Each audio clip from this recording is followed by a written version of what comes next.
सत श्रीकाल, नमस्ते, अस्सलाम वालेकुम। आज वीडियो रिएक्शन देने वाला हूँ 5 किस्म की औरत में चैन आती है। चलो वीडियो को देखते हैं। अगर वीडियो पसंद आए तो लाइक कीजिए, चैनल ने को कुछ सब्सक्राइब इस तरह से पाबंदी लगाई है कि इजराइल की बहुत सारी कंपनियां चाइनीज कंपनियों से कंपोनेंट इंपोर्ट नहीं कर पा रही हैं। आसान कर देता हूं, तकलीफ में मत आइए।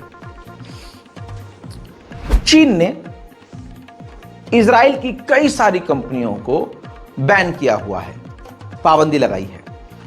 अब वो जो इजरायली कंपनी है वो कुछ इलेक्ट्रॉनिक आइटम या कार या कुछ ऐसी चीजें बनाती हैं, उसमें चीन की सस्ती चिप हो या चीन के सस्ते कंपोनेंट्स हो, वो इंपोर्ट करती हैं वो कंपनियां, वो अपनी प्रोडक्ट्स में लगाती हैं। अब चीन ने पाबंदी लगा दी है, अपनी कुछ कंपनियों को भी कह दिया है कि आप इजराइल के साथ सौदा नहीं कर सकते। इस वजह से इजराइल को काफी मुसीबत का सामना करना पड़ रहा है। आयरलैंड की दिलेर महिला ने यूरोपीय यूनियन के पार्लियामेंट में खड़े होकर यूरोपीय यूनियन के ही हेड को लताड़ के कह दिया है कि ये वो इंसान, वो महिला है जो 2 महीने से आंख बंद करके जेनोसाइड करने वाले देश इजराइल का सपोर्ट कर रहे हैं। सुनिए। Time and again we're asked to believe that the EU is a bastion of democracy in the face of overwhelming evidence to the contrary. Rather, it holds democracy in contempt. When citizens elect the wrong government, like in Greece, the gloves come off in Brussels and that government is crushed. When citizens vote the wrong way in a referendum in Ireland, they're made to vote again. And after denouncing foreign agents' laws abroad, now the Commission wants one here at home. We've a Defence of Democracy package that has 200 NGOs ringing alarm bells because of the threat it poses to civil society. And the crowning irony of this is that this package from the Commission of Ursula उधर Israel की military सारी हदों को पार कर रही है, video बनाकर खेल रही है, कत्लेआम कर रही है। ये तस्वीर देखिए, गाजा में जिस फिलिस्तीनी के घर में ये घुसे थे उस परिवार के फोटोज को हाथ में लिया हुआ है और उसको ज़मीन पर फेंकते हुए दिखा रहे हैं। स्लो मोशन में ये वीडियो बनाया है। ऐसा लग रहा है कि इन तमाम लोगों को इजराइल की मिलिट्री ने कत्ल कर दिया है। उधर गाजा की गवर्नमेंट ने कहा कि जितनी हमें मदद चाहिए हेल्थ सेक्टर में, उसमें लगभग सिर्फ 2% ही मदद हमें पहुंची है, जो हमारी ना के बराबर है। इजराइल की हालत इतनी ख़राब है कि इजराइल के खुफिया एजेंसी शिन बेट के पूर्व चीफ ने कहा है कि इजराइल अपने मकसद को कामयाब करने में बहुत पीछे है अभी भैया। उधर तुर्की के तुर्की के राष्ट्रपति रजब तैयब एर्दोगान ने कहा है कि हम इजराइल को सजा दिलवा कर रहेंगे और गाजा में जेनोसाइड रुकना चाहिए। वही घिसी पिटी बात। आगे बढ़ते हैं। इजराइल के अखबारों के मुताबिक यूएई बड़ा रोल अहम कर रहा है जंग खत्म करवाने में, और इजराइल के अखबार ने लिखा है कि यूएई 2 स्टेट सॉल्यूशन को भी लेकर डिस्कस कर रहा है और लगातार सीज फायर के लिए कई देशों से कनेक्टेड है। हालांकि रजा गराफी पर्सनली इस खबर को नहीं मानता है, क्योंकि आप जानते हैं यूएई खुद ऐसा देश है जो इजराइल की गोद में बैठा है।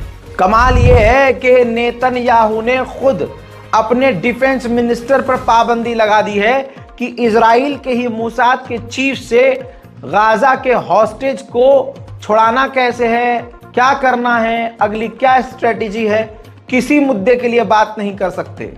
है ना कमाल। अंदर ही अंदर भाई साहब फूट चल रही है। दोस्तों, खुदा की कसम किस तरह से आप इजराइल के जुल्म को समझेंगे नहीं पता मुझे, लेकिन गाजा का एक ऐसा नौजवान है जिसकी बात सुनने के बाद हम पूरी तरह से सहम गए और आप भी सहम जाएंगे। वो शख्स बताता है कि इजराइल की सेना तमाम आम लोगों को गोलियां मार रही थी, चारों तरफ लाशें थीं। मैंने लाशों को इकट्ठा किया, उन लाशों के बीच लेट गया, लाश के नीचे चला गया, लाशों का अंबार मेरे ऊपर। इस तरह से 3 दिन मैंने सरवाइव किया, वरना वो जिसको देख रहे थे कत्ल कर रहे थे।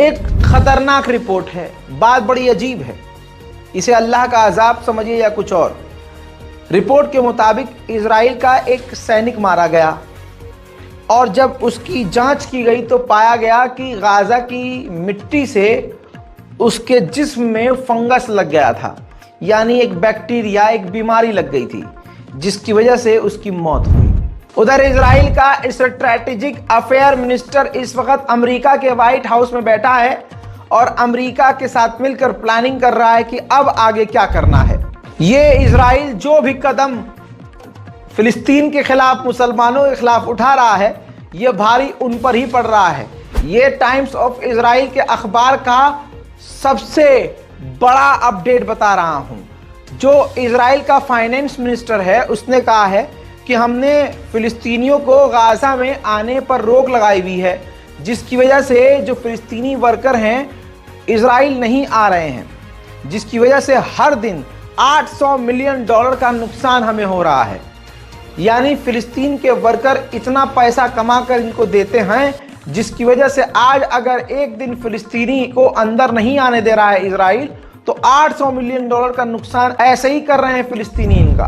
मेरे दोस्तों, दुआओं में याद रखिएगा, चैनल को सब्सक्राइब कीजिए, वीडियो को शेयर कीजिए और इससे पहले जितने अपडेट मैंने दिए हैं जाकर हमारे YouTube चैनल रज़ाग्राफी पर सबको देखिएगा, ताकि सीरीज बनी रहे, आपको तरतीबवार खबर मिलती रहे।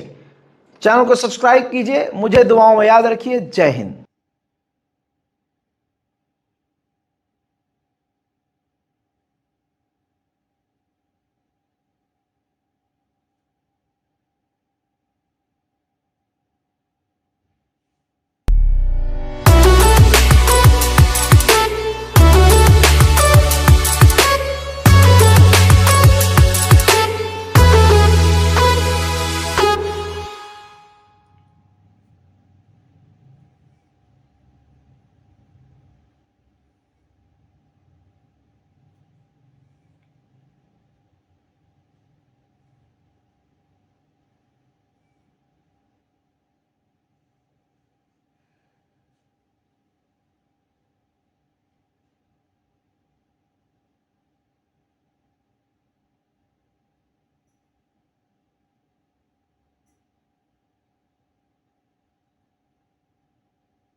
अगर वीडियो पसंद आए तो लाइक कीजिए, चैनल को सब्सक्राइब कीजिए।